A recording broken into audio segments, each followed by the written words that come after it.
भारतीय उपमहाद्वीप 4वीं शताब्दी ईस्वी में एक चक्रवर्ती सम्राट का उदय देखता है और विभाजित भारत समुद्रगुप्त के उदय से पूरी तरह परिवर्तित हो गया, जिनके शासनकाल ने गुप्त साम्राज्य की शक्ति को एक आकार दिया और भारत की नियति को आने वाली पीढ़ियों के लिए सदैव के लिए बदल दिया। समुद्रगुप्त ने अपने सैन्य अभियानों से आर्यवर्त के 9 राजा, 5 सीमांतवर्ती राज्य, 18 आणविक प्रदेश, दक्षिण के 12 राजा, 4 विदेशी शासक और पश्चिम भारत के 9 गणराज्यों को गरुड़ध्वज के तले आने पर विवश कर दिया। लेकिन समुद्रगुप्त ने ये सब कैसे किया और इतनी अप्रतिम ऊंचाइयां छूने में कौन कौन से युद्ध उनकी विरासत का निर्माण करने वाले रहे। आइए उनके विजय अभियानों के माध्यम से उनकी और उनके साम्राज्य की कहानी समझे और जाने एक कभी न हार मानने वाले सम्राट की विजय गाथा। चारों ओर फैला हुआ भारत, गंगा और यमुना की उपजाऊ घाटियां, उत्तर पश्चिम की विस्तृत सीमाएं और दक्षिण के घने वन व पहाड़, जहाँ छोटे छोटे राज्यों और गणराज्यों का संग्राम हमेशा चलता आया। यह वह समय था जब गुप्त साम्राज्य ने इतिहास के पन्नों पर अपना प्रभुत्व स्थापित किया। पाटलिपुत्र के भव्य महलों में चंद्रगुप्त प्रथम और उनकी प्रिय पत्नी कुमार देवी के घर एक पुत्र का जन्म हुआ और यह बालक था समुद्रगुप्त, जो इतिहास को एक शक्तिशाली साम्राज्य प्रदान करता है। और यह जन्म केवल एक राजा का नहीं बल्कि एक पराक्रमी सम्राट का था, जो असंख्य युद्ध में विजय प्राप्त कर एक राष्ट्र का निर्माण करते हैं, जिन्होंने खंडित भारत को सदियों बाद एक सूत्र में बांधने का बीड़ा उठाया। समुद्रगुप्त ने अपने पिता से एक ऐसा साम्राज्य प्राप्त किया जो पहले ही विकास विस्तार की राह पर था, लेकिन उनकी संप्रभुता केवल उनकी विरासत में नहीं थी। वे एक दूरदर्शी शासक थे जो राजनीति, युद्ध कौशल और रणनीति में दक्ष थे। परंतु छोटे राज्य, गणराज्य और जनजातियां उनके भविष्य के मार्ग में थी, जो आने वाले समय में समुद्रगुप्त के समक्ष एक चुनौती बनकर खड़ी होंगी। कहते हैं कि उनके बालकाल और युवावस्था के अनुभव, दरबार की राजनीति, सैन्य परीक्षण और निर्णयों ने उनके व्यक्तित्व को निखारा। गुप्त साम्राज्य के दरबारियों में उनके साहस और बुद्धिमत्ता की चर्चा सदैव बनी रहती थी। उनके साहसिक कार्यों की कहानी धीरे धीरे अनेक राज्यों तक पहुंचने लगी। राज्य सिंहासन। अब समय था चंद्रगुप्त गुप्त साम्राज्य का सिंहासन एक ऐसे पुत्र को दे जो गुप्तों के गरुड़ ध्वज को संपूर्ण पृथ्वी पर लहराने में समर्थ हो।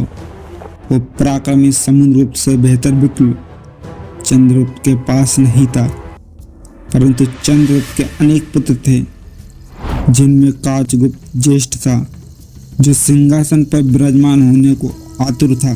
परंतु चंद्रगुप्त के प्रिय पुत्र समुद्रगुप्त की लोकप्रियता इतनी बढ़ गई कि सभासद समुद्रगुप्त को राज सिंहासन पर विराजमान होता हुआ देखना चाहते थे। और इन सभी राजनीतिक उथल पुथल के बीच 335 ईस्वी में किसी समय समुद्रगुप्त का सभी सभासदों के मध्य वैदिक मंत्रों और रीति रिवाजों से भव्य राज्याभिषेक हुआ।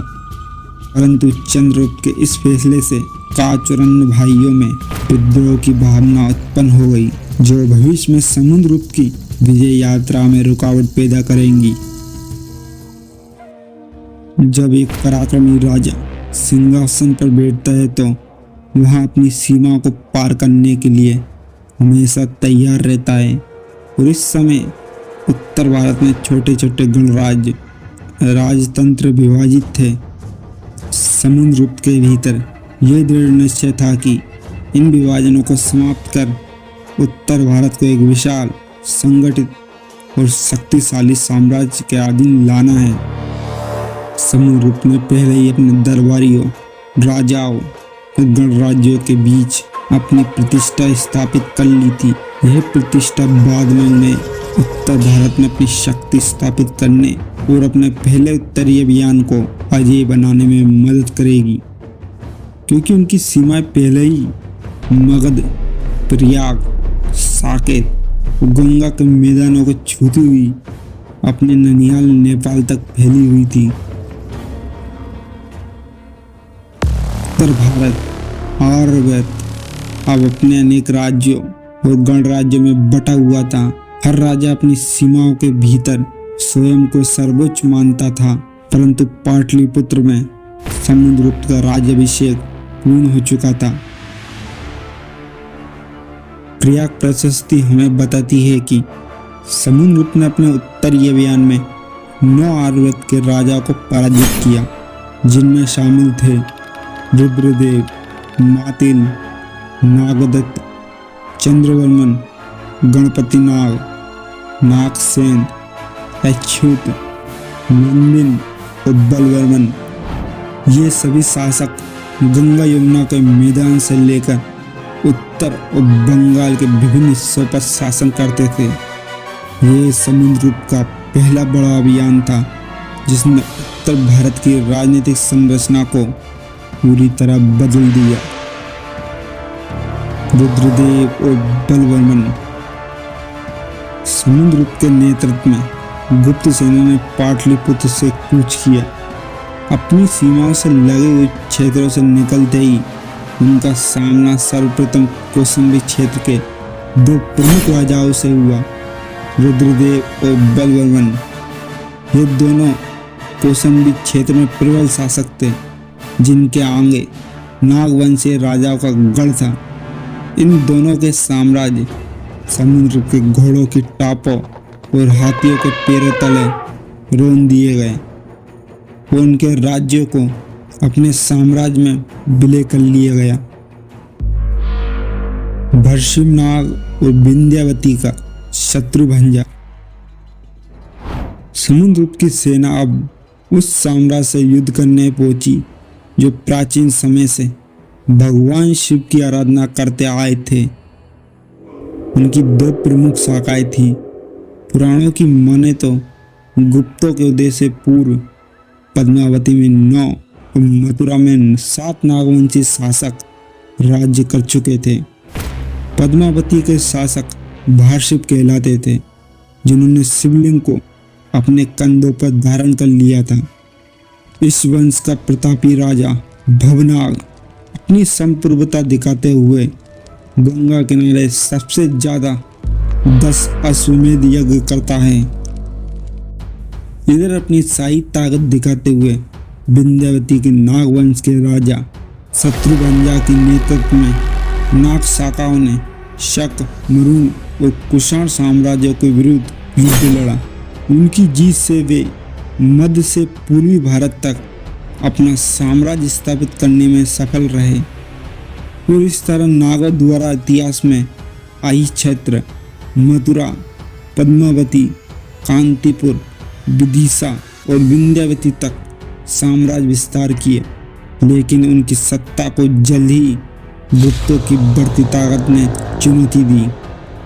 समुद्रगुप्त की विशाल सेना का सामना नागवंश के प्रथम शासक संभवतः नंदन से हुआ, फिर पद्मावती के शासक नागसेन से। बाणभट्ट द्वारा रचित हर्षचरित में लिखा है कि नागवंशी राजा नागसेन, जो पद्मावती में राज्य करता था, अपनी ही योजना के कारण नष्ट हुआ, क्योंकि उसका रहस्य एक बोलने वाली सरिका ने उजागर कर दिया। नागसेन पर विजय प्राप्त करने के बाद समुद्रगुप्त का सामना मथुरा और रही क्षेत्र की संगठित शक्ति से हुआ, जिसका नेतृत्व उस समय का सबसे शक्तिशाली नागवंशीय राजा गणपति नाग कर रहा था। परंतु समुद्रगुप्त की इस आर्यवर्त विजय को अच्युत और गणपति नाग मिलकर भी नहीं रोक पाए। संभवतः बुलंदशहर का राजा मातिल भी इस सेना अभियान का हिस्सा रहा होगा। उसके पास सीमित सेना थी, जिसके कारण उसने संगठित शक्ति का साथ दिया, परंतु समुद्रगुप्त के समक्ष ये सभी पराजित हुए। नागदत्त और चंद्रवर्मन। संभवतः नागदत्त और चंद्रवर्मन बंगाल के नागवंशीय शासक थे। गुप्तों के उदय के कारण ये राज तितर बितर हो गए। ये स्वतंत्र और गौरवशाली शासक थे, जिन्होंने शत्रुभंजा के काल से अपने राज को स्थिर रखा था, परंतु उनकी शक्तियों को गुप्तों ने चारों दिशाओं से मिटा दिया। समुद्रगुप्त के आगमन की खबर सुनते ही इन राजाओं ने भी युद्ध की तैयारी की। नदी के पार से तीरों की वर्षा और गुप्त सेना की रणनीति निर्णायक सिद्ध हुई। चंद्रगुप्त और नागदत्त हार गए। इसी के साथ बंगाल पहली बार गुप्त साम्राज्य के प्रभाव में आया। इन आर्यव्रत के 9 राजाओं की पराजय केवल समुद्रगुप्त के युद्धों की शुरुआत थी। उत्तर भारत के विभाजित भूभाग पर अब समुद्रगुप्त के विजय ध्वज लहराने लगे। इन 9 राजाओं के लिए प्रशस्ति में लिखा है कि समुद्रगुप्त ने इन सभी को बलपूर्वक हराकर साम्राज्य में विलय कर लिया। हर पराजित राजा अब गुप्त दरबार के प्रति वफादार था। अब गंगा यमुना की भूमि पर गुप्तों के गरुड़ ध्वजों का आधिपत्य था। पुराने वाला युग स्वर्ण युग के नाम से मर होने लगा। समुद्रगुप्त अब केवल एक राजा नहीं रहे, वह आर्यव्रत के सम्राट बन चुके थे।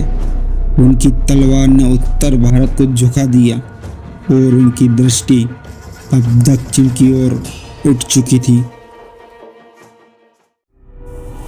दक्षिण की ओर कदम बढ़ाने से पहले समुद्रगुप्त ने जिन शक्तियों को परास्त किया वे मैदानों के राजा नहीं थे, वो थे जंगलों के स्वामी आड्विक राज। इन 18 आड्विक जनपदों का क्षेत्र विंध्य पर्वत श्रृंखलाओं से लेकर आज के बुंदेलखंड, सतना, रीवा, जबलपुर और बांदा तक फैला हुआ था। प्रयाग प्रशस्ति के अनुसार समुद्रगुप्त ने सबसे पहले आड्विक राजाओं को परास्त किया, क्योंकि दक्षिण जाने के लिए इन वनों से होकर गुजरना पड़ता था। कहते ये अभियान सिर्फ भू राजनीतिक नहीं बल्कि रणनीतिक था। विंध्य के जंगलों को सुरक्षित किए बिना दक्षिण का द्वार नहीं खुल सकता था। गुप्त सेना जब इन वनों में पहुंची तो उन्हें किसी संगठित राज दरबार से नहीं बल्कि पहाड़ियों में बसे गढ़ों और किलों से सामना करना पड़ा। समुद्रगुप्त ने इन सभी को हराकर इनको अपना परिचारक अथवा सेवक बना लिया। आड्विकों की भूमि से गुजरते हुए समुद्रगुप्त दक्षिण की दिशा में बढ़ा, जहां उसका सामना होने वाला था दक्षिण की 12 महान शक्तियों से। प्रयाग, जहां गंगा यमुना उसरा का आलिंगन करती है, वहीं से प्रारंभ हुआ एक ऐसा अभियान जिसने भारतवर्ष के इतिहास को सदैव के लिए परिवर्तित कर दिया। सम्राट समुद्रगुप्त, जिसने उत्तर भारत के आर्यव्रत को अपने अधीन किया था, अब उसकी नजरें दक्षिण दिशा पर गड़ चुकी थी। यह अभियान केवल भूमि के विस्तार का नहीं था, ये भारत की एकता के स्वप्न की ओर एक अगला कदम था। कहते हैं कि समुद्रगुप्त आचार्य चाणक्य से बहुत अधिक प्रभावित थे, जिसके कारण समुद्रगुप्त ने दक्षिण के इस अभियान को धर्म विजय का नाम दिया और अपनी सार्वभौम सत्ता बनाए रखने के लिए ग्रहण, मोक्ष और अनुग्रह की नीति अपनाई। प्रयाग से प्रस्थान करते हुए समुद्रगुप्त की विशाल सेना गरुड़ ध्वजों से सुसज्जित घोड़ों और हाथियों की गर्जना से गूंजती धीरे धीरे दक्षिण की ओर बढ़ी। उनका लक्ष्य था संपूर्ण दक्षिण भारत, परंतु इस मार्ग में आने वाले प्रत्येक राज्य को समुद्रगुप्त की शक्ति का अनुभव होना अभी बाकी था। यह अभियान था जिसे इलाहाबाद स्तंभ लेख में दक्षिणापथ विजय कहा गया है, जहां समुद्रगुप्त ने 12 से अधिक दक्षिणी राजाओं को परास्त किया। इन राजाओं ने उनके बल, नीति और उदारता को देखा और अंततः सभी ने समुद्रगुप्त की सार्वभौमिक सत्ता को स्वीकार किया।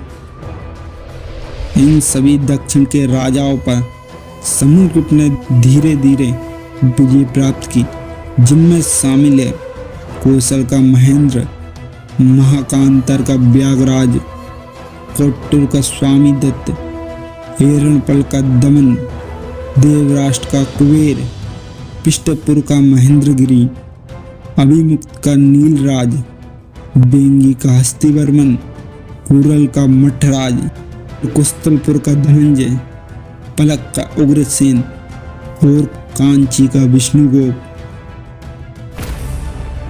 प्रयाग प्रशस्ति में कहा गया है कि समुद्रगुप्त ने दक्षिणापथ के सभी राजाओं पर विजय प्राप्त की और उनके बल के समक्ष सभी को अपने सर झुकाने पड़े, परंतु समुद्रगुप्त ने उनके अनुग्रह करने पर सभी राजाओं को उनके राज्य लौटा दिए।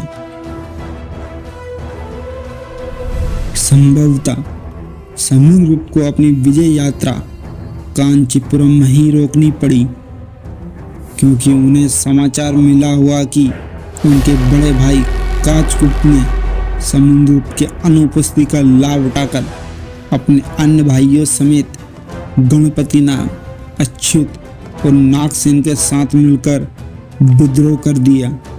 उस सिंहासन को काचगुप्त ने हथिया लिया। समुद्रगुप्त को अपना अभियान समाप्त कर उनका दमन करने के लिए पाटलिपुत्र की ओर कूच किया। प्रशस्ति में कहा गया है कि समुद्रगुप्त का स्वभाव बहुत ही निर्मल था, जिनका हृदय भक्ति पूर्वक नमन करने मात्र से वश में हो जाता था और जो साधु के लिए उदय और असाधु के लिए अंत का कारण बनते थे।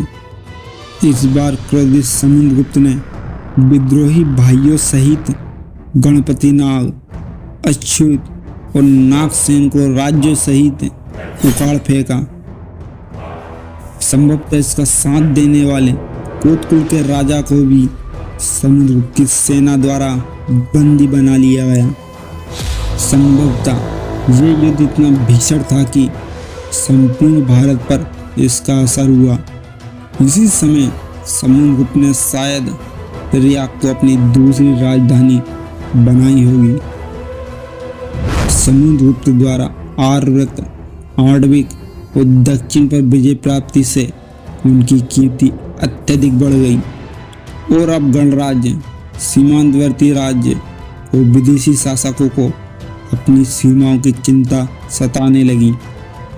समुद्रगुप्त के प्रकोप से बचने के लिए इन सभी ने स्वयं को गुप्तों के गरुड़ध्वज के अधीन आना बेहतर समझा, क्योंकि कोई भी नदी की विपरीत धारा में नहीं चल सकता, जबकि उनका सामना तो स्वयं समुद्र से था।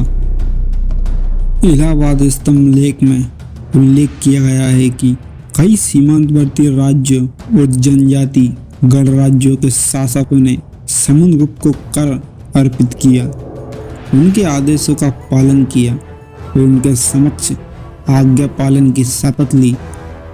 इस लेख में 5 राज्यों को स्पष्ट रूप से सीमांत प्रदेश के रूप में शामिल किया गया। जब गुप्त साम्राज्य का सूर्य अपने शिखर पर था, जब उत्तर भारत की धरती पर सम्राट समुद्रगुप्त का नाम गूंज रहा था, उस समय गंगा के पार जहाँ ब्रह्मपुत्र अपनी धाराओं में इतिहास बढ़ती थी, वहीं बसे थे 2 महान सीमांतवर्ती राज्य, कामरूप और दावका।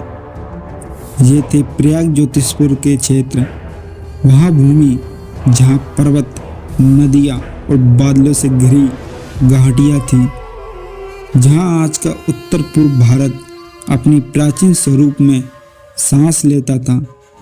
समुद्रगुप्त ने आर्यव्रत और दक्षिणापथ के राजाओं को अपने चरणों में झुका दिया और उनकी कीर्ति बिजली की तरह पहाड़ों, नदियों और जंगलों को पार कर पूरब के इन राज्यों तक जा पहुंची। कामरूप, असम की पवित्र भूमि, जहाँ ब्रह्मपुत्र की घाटियाँ और नीले पर्वत एक रहस्यमयी साम्राज्य की कहानी कहते थे। यह वही क्षेत्र था जहाँ भविष्य में भास्कर वर्मन जैसे महान शासक होंगे, पर कामरूप का शासक इस समय समुद्रगुप्त की शक्ति के आगे झुक गया। कामरूप के राजा ने सम्मान और उपहार देकर समुद्रगुप्त के सैन्य आक्रमण से बचने के लिए गुप्त शासन के अधीन अपनी सत्ता बनाए रखी।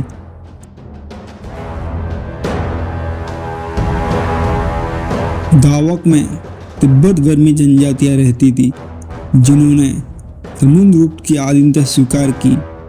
समुद्रगुप्त के अभियान इन क्षेत्रों को समर्पण करने के लिए बाध्य कर चुके थे। इसी तरह समतट, जो आज के बांग्लादेश के दक्षिण पूर्वी भाग में स्थित था, वहाँ अपनी समृद्धि, बंदरगाह और व्यापार के लिए प्रसिद्ध था। उसका शासक जानता था कि समुद्रगुप्त के विरुद्ध उठना आंधी के सामने दीपक जलाना जैसा होगा, इसलिए उन्होंने अपने दूत भेजे, स्वर्ण, रत्न और हाथी लेकर, और सम्राट समुद्रगुप्त के समक्ष आत्मसमर्पण कर दिया, जिससे उनके साम्राज्य की पूर्वी सीमा को सुरक्षित किया गया और व्यापार मार्गों को संरक्षित किया गया, जो उपमहाद्वीप को दक्षिण पूर्व एशिया से जोड़ते थे। कृतपुरा, जिसके मूल स्थान को लेकर इतिहासकारों में मतभेद रहा है, कुछ कहते हैं कि यह काठमांडू का क्षेत्र था, तो कुछ कश्मीर का क्षेत्र बताते आए हैं। यहाँ के शासक ने भी समुद्रगुप्त की अधीनता स्वीकार की थी। नेपाल इस समय लिच्छवियों का गढ़ था, जो कभी वैशाली में हुआ करता था। लिच्छवी और गुप्तों में रक्त संबंध था, जिसका वर्तमान राजा जयदेव था। उन्होंने भी कर देना उचित समझा। संभवतः जिस प्रकार चंद्रगुप्त प्रथम को लिच्छवियों का समर्थन मिलने से साम्राज्य विस्तार में सहायता मिली थी, उसी प्रकार लिच्छवी नरेश जयदेव का पूर्ण रूप से समर्थन मिला हो, जिसके कारण वे दक्षिण में इतनी दूर तक राजधानी छोड़कर दिग्विजय के लिए चले गए थे। गणराज्य, सीमांतवर्ती राज्यों के साथ जिन 9 गणराज्यों ने आत्मसमर्पण किया था, उनमें 5 प्रमुख थे। योद्धे, ये थे तलवार से जीने वाले और युद्धजीवी। प्राचीन ग्रंथों जैसे पुराणों और पाणिनि की अष्टाध्यायी में जिनका उल्लेख मिलता आया है, ये महाजनपद काल से अस्तित्व में थे। अनेक साम्राज्यों में सम्मिलित हुए, फिर भी अपनी सैन्य गणराज्य की परंपरा को जीवित रखा। उन्होंने यूनानियों, शकों और कुषाणों की सेनाओं का सामना किया, परंतु अपनी स्वतंत्रता नहीं छोड़ी। रुद्रदामन के शिलालेख पर सर्वप्रथम इनका नाम देखने को मिलता है। क्षत्रप रुद्रदामन ने इन्हें परास्त किया, पर उनका उत्साह नहीं टूटा। उसके लिए रुद्रदामन ने इनकी सराहना भी की। फिर उन्होंने कुषाणों से विद्रोह किया और उत्तर पश्चिम की सीमाओं से लेकर मध्य भारत तक कुषाण सेना को पीछे हटने पर मजबूर कर दिया। कहते हैं कि युधिष्ठिर के वंशज थे, परंतु यह कितना सत्य है ज्ञात नहीं। वे युद्ध के देवता कार्तिकी की उपासना करते आ रहे थे, परंतु समुद्र की उठती हुई शक्ति के समक्ष इन्हें झुकना पड़ा।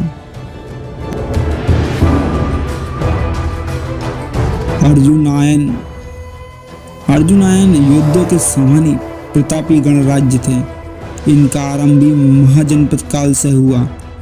अर्जुनायन गणराज अपने आप को अर्जुन का वंशज मानते थे और उनका शासन इस समय दिल्ली और आगरा के क्षेत्र में स्थापित था। इनका सामना भी कुषाणों से हुआ। फिर युद्धे और बाकी जनजातियों के साथ शाही कुषाणों के विरुद्ध विद्रोह कर दिया और उनकी सीमाओं को अपने अधिकार में लिया। अवीर भी इस समय इनके पड़ोसी गणराज्य थे, जो महाभारत से लेकर इतिहास में हर जगह अपनी छाप छोड़ते आए थे। माद्रक माद्रक एक प्राचीन क्षत्रिय गणराज्य था जो वैदिक काल से अपनी सत्ता बनाए हुए अलेक्जेंडर द ग्रेट से लेकर कुषाणों तक के विरुद्ध युद्ध किया था। कई शताब्दियों तक यह रावी और चेनाब के द्वीप पर शासन करते आए, जिन्होंने राजधानी सकला से अपनी कीर्ति विद्यमान रखी। परंतु 4वीं शताब्दी में समुद्रगुप्त के उदय से संपूर्ण भारत का मानचित्र बदल गया।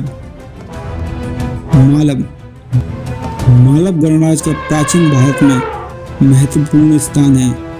ये भी एक लंबे समय से विदेशी आक्रांता से युद्ध लड़ते आए थे। योद्धे अर्जुनायन और माद्रकों की भांति इन्होंने कुषाणों को चुनौती दी। नंद युपाभिलेख कहता है कि नंदी सोमा, जो स्वयं को इक्ष्वाकु वंशी कहता है, उसने अपने नेतृत्व में विदेशी शासकों से मुक्त होकर वैदिक अनुष्ठानों से अपनी शक्ति को सुरक्षित किया। इनका साम्राज्य पंजाब में था, जो धीरे धीरे समुद्रगुप्त के समय में राजस्थान के कुछ प्रमुख भागों में सिमट कर रह गया था, जिन्हें जल्द ही समुद्रगुप्त की आधीनता स्वीकार करनी पड़ी। मध्य भारत की धरती विदिशा क्षेत्र में बसे संकानिक, जिन्होंने समुद्रगुप्त को हर तरह का कर देना स्वीकार किया।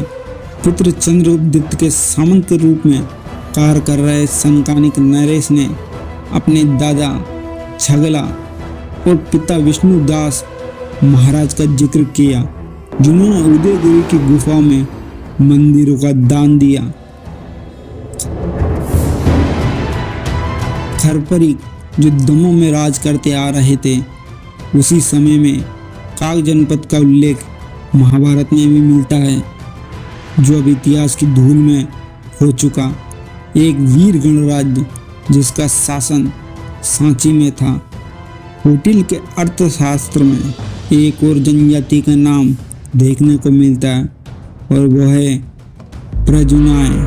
समुद्रगुप्त के समय यह नरसिंहगढ़ में राज कर रहे थे। ये चारों संकानी और काक, खरपरी और प्रजुनाय, इन सभी ने समुद्रगुप्त के अधीन होकर आज्ञा पालन करने की शपथ ली। शक, वह जाति जो मध्य एशिया से भारत आई थी। पश्चिमी क्षत्रियों के रूप में उन्होंने सौराष्ट्र, मालवा और उज्जैन तक शासन किया, लेकिन समुद्रगुप्त के समय तक उनकी शक्ति क्षीण हो चुकी थी। संभवतः इस समय शकों का राजा रुद्रसेन तृतीय था। समुद्रगुप्त ने उन पर अपना प्रभाव स्थापित किया, वे उनके आधीनस्थ बन गए। मरुण, ये वंश पश्चिमी भारत के शकों के क्षेत्र में प्रभावित था। संभवतः वे कुषाणों के उत्तराधिकारी थे।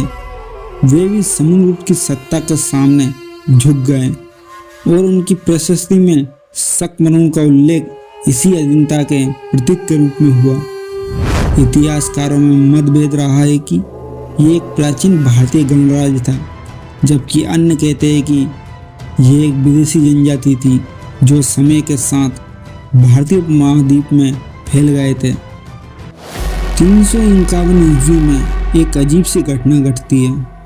रोम के दरबार में एक भारतीय दूतावास पहुंचता है। जब 4वीं शताब्दी भारत में गुप्त साम्राज्य का सूरज आसमान में सबसे ऊंचाई पर था, तो इसी साम्राज्य के केंद्र में थे चक्रवर्ती सम्राट समुद्रगुप्त।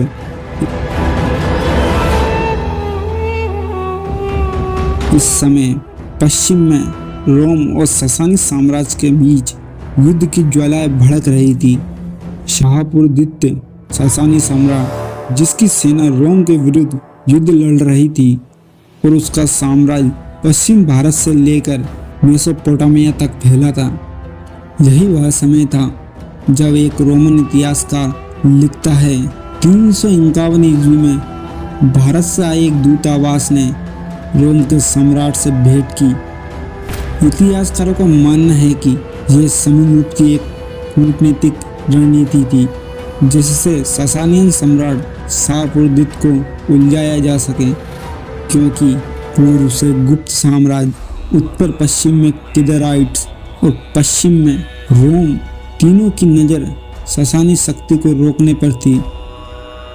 किदारा प्रथम ससानियों के प्रभाव में था, परंतु समुद्रगुप्त की बढ़ती शक्ति ने हर साम्राज्य को अपने अधीन कर लिया और शक्ति संतुलन को पूर्णतः बिगाड़ दिया। परंतु किदार एक स्थानीय शक्तिशाली शासक था जिसकी राजधानी रुसपुरा अथवा पेशावर थी। किदार ने समुद्रगुप्त की अधीनता स्वीकार कर गठबंधन किया। किदार, जो बाद में किदाराइट हुनों का जनक माना गया, दोनों का उद्देश्य एक था, शाहपुरदीद को परास्त करना ताकि उसकी विस्तारवादी नीति भारत की सीमाओं तक न पहुंच सके। अगर ससानी शक्ति रोम पर विजय पा लेती तो उसका अगला लक्ष्य शायद भारत की सीमा होती। संभवतः दोनों के मध्य समझौता हो गया और उसने समुद्र को भेंट दी।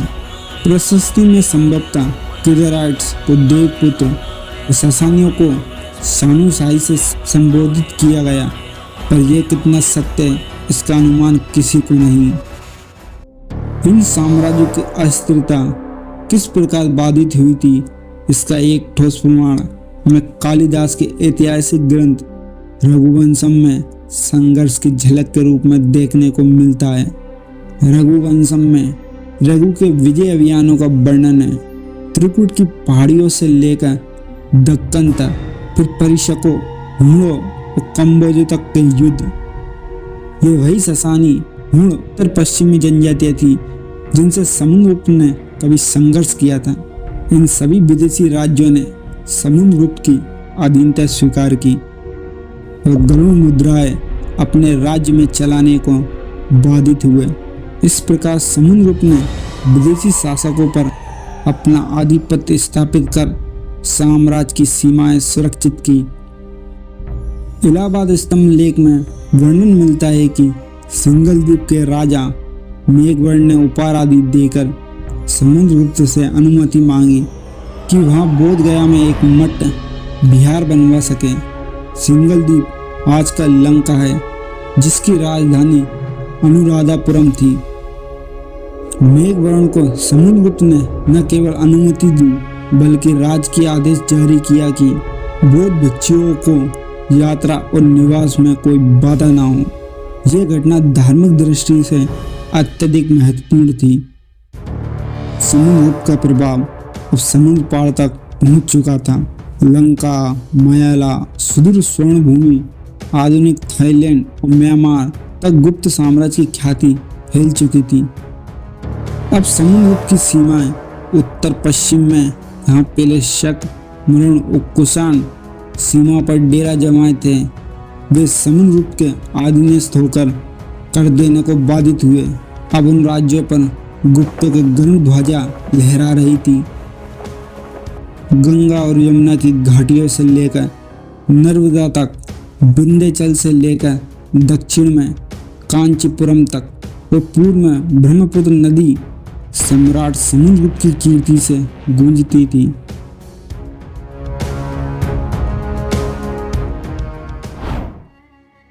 जब समुद्रगुप्त की विजय पताका चारों दिशाओं में फैल गई तो उसने वैदिक अनुष्ठान और दान देना शुरू किया। अपनी कीर्ति और संप्रभुता बनाए रखने के लिए अश्वमेध यज्ञ का आयोजन किया, जिसमें ब्राह्मणों को हजारों गायों का दान दिया गया। वैदिक मंत्रों की ध्वनि से गुप्त वंश में लंबे समय से न होने वाले अश्वमेध यज्ञ के द्वारा प्रयाग की धरती को पुनः पवित्र किया गया। समुद्रगुप्त ने पराक्रमा, व्याघ्र पराक्रमा, सैकड़ों युद्धों का विजेता, कृतांत परशु, कविराज, महाराजा धीराज आदि अनेक भव्य उपाधियां धारण की थी, जिसकी कीर्ति चंद्रमा के समान उज्जवल, वीरता में इंद्र और वरुण के समान, संगीत में जो तुम्बर, बृहस्पति और नारद आदि को चुनौती दे सके। समुद्रगुप्त की अनेक विशेषताएं थी, जिसके कारण उन्हें युद्ध में कभी पराजय प्राप्त नहीं हुई। उनका शरीर सैकड़ों घावों से सुशोभित था। उनकी विजयों के कारण गुप्तों के गरुड़ ध्वज 4 समुद्रों को छूते हुए संपूर्ण भारतीय उपमहाद्वीप में लहरा रहे थे।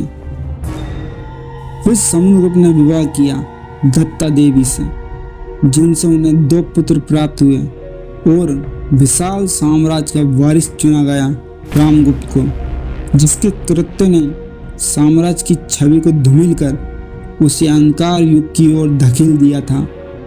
परंतु भाग्य ने साम्राज्य विस्तार के लिए चंद्रगुप्त विक्रमादित्य को चुन लिया था, जो गुप्त साम्राज्य को अपने चरम बिंदु पर ले जाएगा।